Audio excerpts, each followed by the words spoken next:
नमस्कार, बहुत स्वागत है आपका। मैं हूं आपके साथ सुमित शर्मा। बिलासपुर से बड़ी खबर है। बिलासपुर हाईकोर्ट ने बड़ा फैसला दिया है। हाईकोर्ट ने 50% से ज्यादा आरक्षण को बताया है असंवैधानिक। 2012 में रमन सरकार ने सरकारी नियुक्तियों पर 58% आरक्षण देने का फैसला लिया था। चीफ जस्टिस अरूप कुमार गोस्वामी की डबल बेंच ने पूर्व के आरक्षण नियम को रद्द कर दिया है, कैंसिल कर दिया है। एक बड़ा फैसला हम कहेंगे बिलासपुर हाईकोर्ट का। बिलासपुर हाईकोर्ट का बड़ा फैसला। हाईकोर्ट ने 50% से ज्यादा के आरक्षण को असंवैधानिक बताया है। 2012 में रमन सरकार ने सरकारी नियुक्तियों पर 58% आरक्षण देने का निर्णय लिया था। चीफ जस्टिस अरूप कुमार गोस्वामी की डबल बेंच ने पूर्व के आरक्षण नियम को रद्द कर दिया है। इस वक्त की बड़ी खबर बिलासपुर से। बिलासपुर हाईकोर्ट ने 50% से ज्यादा के आरक्षण को असंवैधानिक बताया है। 2012 की बात है जब रमन सरकार ने सरकारी नियुक्तियों पर 58% आरक्षण देने का निर्णय लिया था। चीफ जस्टिस अरूप कुमार गोस्वामी की डबल बेंच ने पूर्व के आरक्षण नियम को, पहले के आरक्षण के नियम को रद्द कर दिया है, कैंसिल कर दिया है। हाईकोर्ट का कहना है कि 50% से ज्यादा आरक्षण असंवैधानिक है और यही वजह है कि जो 2012 में निर्णय लिया गया था रमन सरकार के कार्यकाल में कि सरकारी नियुक्तियों पर 58% आरक्षण दिया जाए, ये निर्णय था रमन सरकार का। बात 2012 की है। उस निर्णय को, उस फैसले को, उस नियम को हम कहेंगे रद्द कर दिया है चीफ जस्टिस अरूप कुमार गोस्वामी की डबल बेंच ने। ज्यादा जानकारी के लिए हम बातचीत करेंगे। संवाददाता विनोद कुशवाहा जुड़े हुए हैं फोन पर। विनोद, नियम तो यही कहते हैं कि 50% से ज्यादा आरक्षण नहीं होना चाहिए और शायद यही वजह है कि हाईकोर्ट ने भी इसे असंवैधानिक माना। हाँ, निश्चित तौर पर सुबीत, आरक्षण के मामले में एक बड़ा फैसला जो है हाईकोर्ट ने सुनाया है और ये कहा है कि कोर्ट ने 50% से ज्यादा आरक्षण है उसे असंवैधानिक करार दे दिया गया है। और मामला 2012 का है जब तत्कालीन भाजपा सरकार ने सरकारी नियुक्तियों समेत मेडिकल, इंजीनियरिंग कॉलेज और इसके अलावा दूसरे अन्य जो जगह थे वहां पर एडमिशन में 58% के आरक्षण के फैसले से जुड़ा हुआ था। और इस मामले में 4 लोगों ने जनहित याचिका लगाई थी जिसमें कि 2 अधिवक्ता भी शामिल हैं, मतीन सिद्दीकी और विनय पांडे। इन लोगों की ये जनहित याचिका थी कि ये जो नियम विरुद्ध किया गया है सारी चीजें, और उसी पर आज अहम फैसला देते हुए जो डिवीजन बेंच के जज हैं उन लोगों ने ये फैसला असंवैधानिक करार दिया है। तो निश्चित तौर पर एक बड़ा और अहम निर्णय है छत्तीसगढ़ हाईकोर्ट का। जी, निश्चित तौर पर विनोद, बहुत धन्यवाद आपका जुड़ने के लिए और तमाम बातचीत के लिए। तो एक बड़ा फैसला हम कहेंगे हाईकोर्ट की तरफ से। बिलासपुर हाईकोर्ट ने बड़ा फैसला दिया है। 50% से ज्यादा आरक्षण को असंवैधानिक बताया है हाईकोर्ट ने। 2012 में रमन सरकार ने सरकारी नियुक्तियों पर 58% आरक्षण देने का निर्णय दिया था। चीफ जस्टिस अरूप कुमार गोस्वामी की डबल बेंच ने पूर्व के आरक्षण नियम को रद्द कर दिया।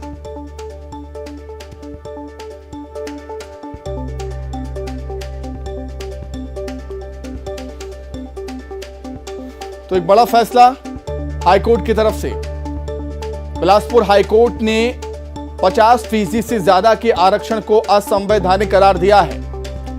2012 में रमन सरकार ने सरकारी नियुक्तियों पर 58% आरक्षण देने का निर्णय दिया था। चीफ जस्टिस अरूप कुमार गोस्वामी की डबल बेंच ने पूर्व के आरक्षण नियम को रद्द कर दिया।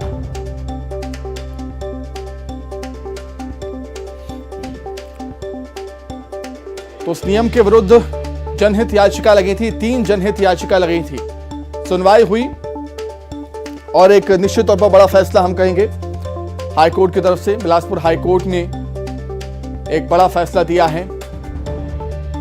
50% से ज्यादा के आरक्षण को असंवैधानिक करार दिया है हाईकोर्ट ने। 2012 में रमन सरकार ने सरकारी नियुक्तियों पर 58% आरक्षण देने का फैसला लिया था। चलिए, बीजेपी कांग्रेस का क्या कुछ कहना है वो हम जानेंगे। बीजेपी से संजय श्रीवास्तव जी हमारे साथ जुड़ गए हैं फोन पर। संजय जी, बहुत स्वागत है आपका न्यूज़ 18 मध्य प्रदेश छत्तीसगढ़ में। हाईकोर्ट के फैसले पर क्या कुछ कहेंगे सर आप? देखिए, हाईकोर्ट के फैसले का विषय ये है कि कुल मिलाकर देश के अंदर में आरक्षण की बातें आती हैं, हर एक वर्ग जो बहुतायत में रहता है वो आरक्षण की मांग करता है, चाहे वो नौकरी हो चाहे सामान्य रूप से आरक्षण की बात आती है, और सरकारों के ऊपर में एक दबाव रहता है कि आरक्षण होना चाहिए। और मुझे लगता है उसी परिप्रेक्ष्य में आरक्षण की प्रक्रिया बीजेपी की सरकार के समय में हुई थी। लेकिन इस देश के अंदर संविधान है, कानून है, व्यवस्थाएं हैं, कुछ लोग जाते हैं उसके खिलाफ में जाते हैं, कोर्ट उस पर निर्णय करता है, तो मुझे लगता है एक सामान्य प्रक्रिया है। ये निश्चित रूप से एक संदेश है कि यदि इस तरह के आरक्षणों की बात होती है, जनभावनाएं रहती हैं, जनभावनाओं में सरकारें इस तरह के निर्णय करती हैं, लेकिन कह सकते हैं जैसा कहावत है कि सामने कुआं पीछे खाई, इस तरह की स्थिति सरकारों के सामने रहती है। तो मुझे लगता है एक प्रयास उन्होंने किया था कुछ मात्रा में आरक्षण की सुविधा उस वर्ग को मिले, लेकिन ठीक है, अब जो निर्णय जो है कोर्ट का वो उसका तो पालन निश्चित रूप से होना चाहिए, उनका जो फैसला है उसको मानना ही है। तो मुझे लगता है एक बड़ी व्याख्या की जरूरत है आरक्षण के मामले में, जिससे लोगों की जनभावना भी सुरक्षित हो और बहुत ज्यादा इस तरह के निर्णय कभी पक्ष में कभी विपरीत मतलब एक झगड़े का विषय न बने। तो मुझे लगता है कि आरक्षण पे इस तरह की व्यवस्थाएं बननी चाहिए। एक संवैधानिक जो नियम है, प्रक्रिया है, ये इस तरह से आगे चलना चाहिए, चाहे सरकारें कोई भी हो। ये सरकार भी फैसला लेती है, ये सरकार भी अभी ओबीसी आरक्षण की बात कर रही है, जो कोर्ट में लगा है, याचिका लगी है, वो हो नहीं रहा है, तो बहुत सारी ऐसी चीजें रहती हैं। मुझे लगता है इसमें एक बड़ा निर्णय करने की जरूरतें हैं और लोग भी समझें कि वास्तव में आरक्षण क्या है और किसको आरक्षण और कितना आरक्षण प्राप्त हो सकता है। मुझे लगता है इसकी व्याख्या की आवश्यकता है। ठीक है संजय जी, मैं आपके पास लौटूंगा। आपके सियासी मित्र कांग्रेस नेता सुशील आनंद शुक्ला जी भी जुड़ गए हैं। सुशील जी, बहुत स्वागत है आपका न्यूज़ 18 मध्य प्रदेश छत्तीसगढ़ में। हाईकोर्ट के फैसले पर टिप्पणी आपकी सर। देखिए, जो हाईकोर्ट में माननीय न्यायालय में 2011 में तत्कालीन राज्य सरकार ने एक रीट दायर किया था। उस रीट में जो हेलो जी जी जी कहिए सर, सुन पा रहा हूँ आपको, कहिए। उस रीट में इन्होंने आधार लगाया था कि 50% से अधिक आरक्षण हमको ओबीसी वर्ग को देना है।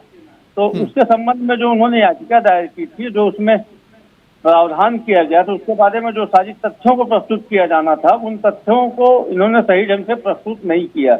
इसके पहले माननीय सर्वोच्च न्यायालय ने यह निर्णय दिया था कि कोई भी राज्य सरकार यदि 50% से अधिक आरक्षण देती है तो उसके लिए उसे तर्कसंगत कारण बताना होगा। लेकिन यह दुर्भाग्यजनक है कि हाई कोर्ट में जब इन्होंने रीट दायर किया तो उस कारण को नहीं बताया।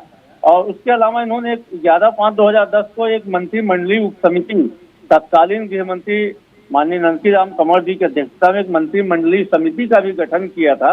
और उस समिति ने भी कुछ फाइंडिंग किया था, कुछ निर्णय दिया था, लेकिन दुर्भाग्य से उस निर्णयों को भी अपने शपथ पत्र के साथ में इन्होंने कोर्ट में प्रस्तुत नहीं किया था। जब हमारी सरकार आई उसमें ठीक है सुशील जी, इसका जवाब हम संजय जी से लेते हैं। संजय जी, 2012 में आपकी सरकार थी जी, 2012 में संजय जी आपकी सरकार थी, तो कहीं ना कहीं उस टाइम की जो प्लानिंग थी इस विषय को लेकर, उस पर भी कहीं ना कहीं सवाल खड़े होंगे, क्योंकि अब 58% आरक्षण देने का फैसला, निर्णय आपने 2012 में किया था, तो अब हाईकोर्ट कहता है कि यह असंवैधानिक है।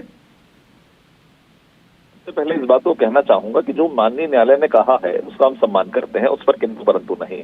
लेकिन जिस तरीके से सियासत करने का थोड़ा सा प्रयास सुशील शुक्ला जी कर रहे हैं, इसमें मेरा स्पष्ट मानना है कि अब तो सरकार आपकी है 4 साल से, उस प्रकरण को आप देख रहे होंगे। निश्चित रूप से आपको फाइंडिंग्स रखनी थी, आपको सब चीजें रखना था, आप नहीं रख पाए, केवल आप सियासत ढूंढ रहे हो। उसमें 50 से 58 में गए थे, उस वर्ग विशेष को हम सुविधा देने की हमारी मंशा थी, इसलिए हम गए थे। अब मैं आपसे ये प्रश्न पूछूं कि आप 27% आरक्षण आप तो राजनीतिक लाभ लेने के लिए करे थे, आपकी फाइंडिंग्स कहाँ गई, क्यों लग गई इस पे? आपके ही कांग्रेस के जो नेता जिनको आपने चेयरमैन बनाया वही जाकर वहां पर आपत्ति लगा दी है आरक्षण पे। कम से कम हम ये काम तो नहीं किए हैं कि हमारे ही आदमी जाकर उसके खिलाफ में खड़ा हो जाए, जो कांग्रेस करी है कि पहले हम करें, लोगों को लुभाएं कि देखिए भैया हम 27% ओबीसी दे रहे हैं, और फिर कांग्रेस का नेता ही जाकर उस पर आपत्ति लगाता है। तो मुझे लगता है, देखिए न्यायालय है, सरकारें काम करने का प्रयास करती हैं, नियम प्रक्रियाओं के जब वहां पर परीक्षण होता है, पुनरीक्षण होता है, तो उस आधार पर निर्णय होते हैं। अब उसके मामले को आगे बढ़ाना चाहिए। यदि स्वर्ग विशेष को है, आज सरकार में कांग्रेस बैठी है, सरकार को ध्यान देना चाहिए, केवल पुरानी बातें नहीं, आपके तमाम जो कमियां थी उन कामों को तो जो आने वाली सरकारें हैं उसकी पूर्ति करती हैं। तो मुझे लगता है कि कांग्रेस की सरकार को, भूपेश बघेल की सरकार को थोड़ी ईमानदारी से इस काम को आगे बढ़ाने की आवश्यकता है। और पहले अपना चेहरा तो देख लें। 27% ओबीसी बाहुल्य क्षेत्र छत्तीसगढ़ में ओबीसी को छलने का काम यदि कोई कर रही है तो कांग्रेस कर रही है कि हम दे रहे हैं आपको, लेकिन दे नहीं सकते, ये स्थिति है। तो मुझे लगता है ये बहुत सियासत का विषय नहीं है। हाँ। सियासत करेंगे तो सियासती जवाब मिलेगा। ठीक है संजय जी, सुशील जी से हम सवाल करेंगे कि इसको आगे बढ़ाएंगे कि नहीं। उससे पहले हमारे साथ सहयोगी रायपुर से ममता जुड़ गई हैं। ममता, निश्चित तौर पर बड़ा फैसला और हाईकोर्ट का कहना है कि 58% आरक्षण असंवैधानिक है। इस पर निश्चित तौर पर सियासत प्रदेश में अब हमें देखने को मिलेगी।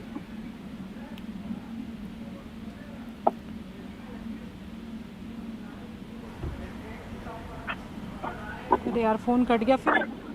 ठीक है सुशील जी, मैं आपके पास आना चाहूंगा। क्या कुछ जवाब है संजय जी की बातों का आपके पास से? उनका कहना है कि अब बढ़ाएंगे आगे कि नहीं बढ़ाएंगे, इनसे पूछ लें आप सुशील जी। बिल्कुल निश्चित तौर पे हम बढ़ाएंगे, हम तो लड़ाई लड़ेंगे। संजय जी इस फैसले के बाद ही भारतीय जनता पार्टी का वास्तविक चरित्र सामने आया। इन्होंने केस में एक अपाहिज केस को प्रस्तुत करने का कोशिश किया था जिसके ना हाथ पैर नहीं थे। यदि इनके द्वारा अपने शपथ पत्र में मंत्रिमंडल की जो इनकी जो समिति बनाई गई थी नंकी राम जी की, उस समिति जी की फाइंडिंग को ही प्रस्तुत कर दिया गया होता, जिसे कि अंतिम सुनवाई पे हमारे एडवोकेट जनरल खुद खड़े होकर प्रस्तुत किए, लेकिन कोर्ट ने यह बोलकर स्वीकार कर दिया कि इस समय पे इसको प्रस्तुत नहीं किया गया था। आपके शपथ पत्र में इसका उल्लेख होना था, राज्य सरकार के 2012 में इसका उल्लेख नहीं किया गया। 2010 की मंत्रिमंडलीय उप समिति अनुशंसा को 2012 में भी रमन सरकार ने प्रस्तुत नहीं किया। इसलिए कोर्ट भी अपने सिस्टम होता है। संजय श्रीवास्तव जी के तर्कों के आधार पर कोर्ट नहीं चलता है। कोर्ट ने उसको अस्वीकार कर दिया, उस समय आपने नहीं दिया था, उसके कारण ये आज खारिज हो गया। निश्चित तौर पे हम प्रतिबद्ध हैं, ओबीसी वर्ग को उसका आरक्षण देने के लिए हमारी सरकार प्रतिबद्ध है। हम इसको चुनौती देंगे, लेकिन आज जो स्थितियां बनी है वो तत्कालीन रमन सरकार के त्रुटिपूर्ण कार्रवाई या उनके सरकार द्वारा की गई कपटपूर्ण कार्रवाई के कारण स्थिति बनी। ठीक है सुशील जी, इसका जवाब संजय जी से मैं लूंगा, लेकिन उससे पहले रायपुर का रुख कर लेते हैं। ममता हमारे साथ जुड़ गई हैं। ममता, निश्चित तौर पर बहुत बड़ा फैसला हाईकोर्ट की तरफ से 58% आरक्षण देने के निर्णय को खारिज कर दिया है, रद्द कर दिया है हाईकोर्ट ने। और काफी संवेदनशील मामला होता है ममता, ये जब भी आरक्षण की बात सामने आती है, चाहे वो देश की बात हो या प्रदेश की बात हो, सियासत अब निश्चित तौर पर इस पर होने वाली है छत्तीसगढ़ में। ममता। बिल्कुल, देखिए लोगों के लिए तो संवेदनशील बात तो होती है, लेकिन अगर हम बात करें तो पॉलिटिकल पार्टियों के लिए भी काफ़ी संवेदनशील मसला हो जाता है, क्योंकि चुनाव को लेकर अगर हम बात करें, विधानसभा चुनाव को लेकर तो बहुत ज़्यादा समय नहीं बचा हुआ है। महज अगर हम बात करें तो करीबन 1.25 साल करीबन का समय बचा हुआ है। लेकिन इसके पहले अगर हम बात करें तो ये जो पूरा डिसीजन आया हुआ है 2012 में, जो डॉक्टर रमन सिंह की सरकार है उन्होंने आरक्षण में संशोधन किया था, और इसके तहत अनुसूचित जाति वर्ग का जो आरक्षण है वो प्रतिशत जो है वो 16% से घटाकर 12% कर दिया था, और इसी प्रकार अनुसूचित जनजाति जो है उसका 20% से बढ़ाकर 32% कर दिया था, और अन्य पिछड़ा वर्ग का कोटा 14% ही बरकरार था।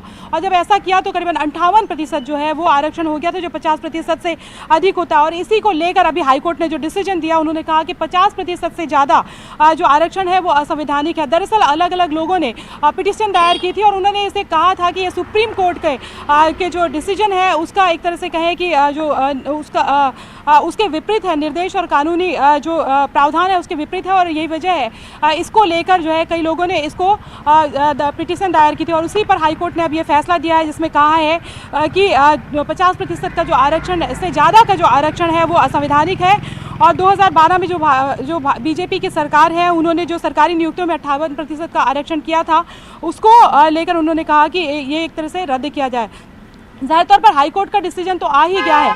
बीजेपी और कांग्रेस के भी रिएक्शन हम जिस तरीके से सुन रहे थे कि बीजेपी के जो प्रवक्ता हैं संजय श्रीवास्तव जो बयान दे रहे थे, कांग्रेस से संचार विभाग प्रमुख सुशील आनंद शुक्ला जो है वो जिस तरीके से बयान दे रहे थे, देखना ये है कि अब इस जो डिसीजन आया है उसको चैलेंज जो है वो कौन करता है, और सुप्रीम कोर्ट तक क्या बात ले जाई जा सकती है और किस तरह से बात ले जाई जा सकती है, इसको भी देखने वाली बात होगी। जी ठीक है ममता, बहुत शुक्रिया आपका। संजय जी आपका भी बहुत शुक्रिया, और सुशील जी आपका भी बहुत धन्यवाद। चर्चा